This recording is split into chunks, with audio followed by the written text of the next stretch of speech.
साल 1985 में फ्रूटी की शुरुआत होती है। अब वैसे तो उस वक्त मार्केट में माजा पहले से ही अवेलेबल थी, जिसे पार्ले बिस्लरी ने 1976 में लॉन्च किया था। लेकिन माजा मार्केट में कुछ खास कमाल नहीं दिखा पा रही थी, इसीलिए पार्ले एग्रो ने फ्रूटी का टेस्ट माजा से बिल्कुल अलग रखा। लेकिन फ्रूटी को माजा से अलग बनाने वाला सिर्फ उसका मैंगो फ्लेवर नहीं था, इसकी असली ताकत थी इसकी पैकेजिंग। उस वक्त मार्केट में ज्यादातर कोल्ड ड्रिंक्स ग्लास बॉटल्स में आया करती थी। ये बॉटल्स महंगी होती थी, भारी होती थी और बच्चों के लिए इन्हें संभालना मुश्किल होता था। इतना ही नहीं, कोल्ड ड्रिंक पीने के बाद इन बॉटल्स को वापस दुकानदार को लौटाना पड़ता था, जो कस्टमर्स के लिए एक अलग झंझट था। एंड इसी प्रॉब्लम का सलूशन देने के लिए पार्ले एग्रो ने फ्रूटी को टेट्रा पैक में लॉन्च किया था। ये पैकेजिंग इंडियन मार्केट के लिए नई तो थी, साथ ही ये लाइट वेट, हाइजेनिक और पोर्टेबल भी थी।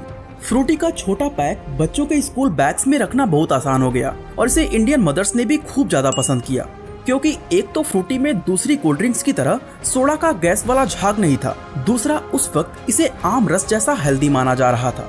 पार्ले एग्रो ने इसे काफी अफोर्डेबल प्राइसिंग पर रूरल और अर्बन दोनों मार्केट में उतारा। एंड इसी स्ट्रेटजी की वजह से कुछ ही सालों में फ्रूटी इंडियन बेवरेजेस मार्केट में छा गई। 1990 के दशक तक जयंतीलाल चौहान के बेटे प्रकाश चौहान के लीडरशिप में फ्रूटी एक जाना माना नाम बन चुका था। लेकिन फ्रूटी के इस सक्सेस को देखकर मार्केट में कंपटीशन बढ़ना शुरू हो गया।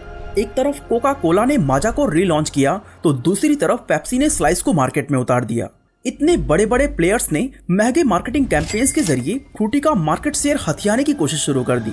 2003 तक कंपटीशन इतना ज्यादा बढ़ गया कि फ्रूटी की ग्रोथ एक पॉइंट पर आकर रुक सी गई।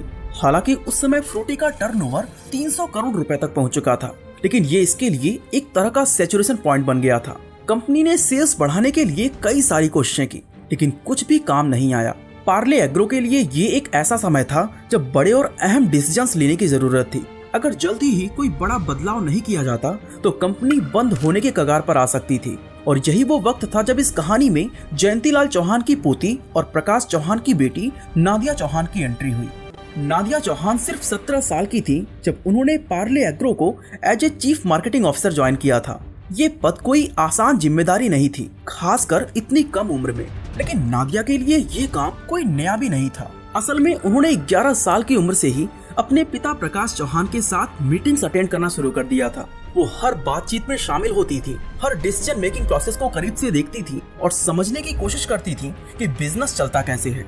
नादिया का बचपन इन्हीं सब चीजों को सीखने में बीता था। इसी वजह से कंपनी ज्वाइन करते ही नादिया ने तुरंत ये समझ लिया कि अगर फ्रूटी को मार्केट में वापस लाना है तो इसकी पूरी तरह से रीब्रांडिंग करनी होगी। नादिया का सबसे पहला और सबसे बड़ा कदम था पैकेजिंग को चेंज करना। उस वक्त फ्रूटी का पैकेट ग्रीन कलर का हुआ करता था, लेकिन नादिया चौहान ने इसे बदलकर येलो कर दिया। जब उनसे पूछा गया कि पीला रंग ही क्यों, तो नादिया का जवाब था कि आम का रंग पीला होता है और अगर हम मैंगो ड्रिंक बेच रहे हैं तो हमारी पैकेजिंग भी उसी से मिलती जुलती होनी चाहिए। हालांकि ये एक बहुत ही रिस्की मूव था, क्योंकि फ्रूटी पिछले करीब 20 सालों से ग्रीन पैकेजिंग में ही बिक रही थी और इतने लंबे समय में लोग ब्रांड आइडेंटिटी से इमोशनली जुड़ जाते हैं। लेकिन नादिया ने अपने विजन पर पूरा भरोसा किया और उनका ये फैसला बिल्कुल सही साबित हुआ। येलो पैकेजिंग ने फ्रूटी को दूसरे प्रोडक्ट्स के मुकाबले अलग बना दिया, क्योंकि दुकानों में दर्जनों प्रोडक्ट्स के बीच फ्रूटी अपने चमकते हुए पीले रंग की वजह से दूर से ही नोटिस की जाने लगी। और इस बदलाव का असर जल्द ही फ्रूटी की सेल्स पर भी दिखने लगा।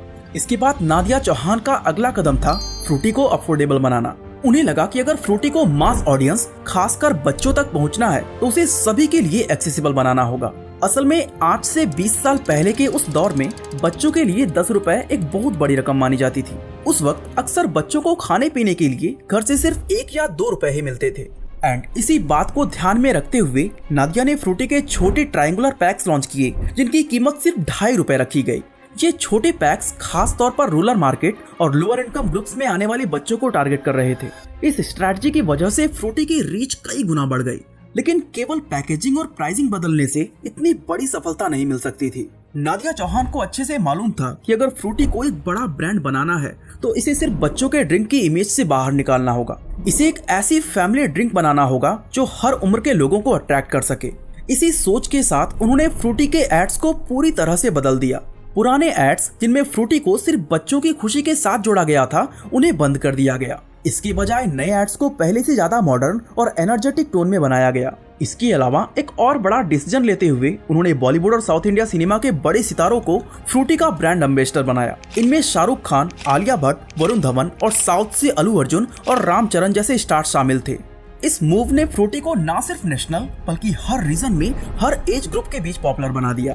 नादिया चौहान ने फ्रूटी के एड्स के जरिए ये मैसेज दिया कि फ्रूटी सिर्फ बच्चों की नहीं बल्कि हर उम्र के लोगों की ड्रिंक है। लेकिन उन्होंने सिर्फ एड्स पर फोकस नहीं किया। ब्रांड विजिबिलिटी बढ़ाने के लिए नादिया ने टीवी और आउटडोर एड्स के साथ साथ लोकल इवेंट्स में भी फ्रूटी को बड़े लेवल पर प्रमोट किया, जैसे स्कूल्स और कॉलेज फेस्ट, रूरल फेयर्स और कल्चरल इवेंट्स।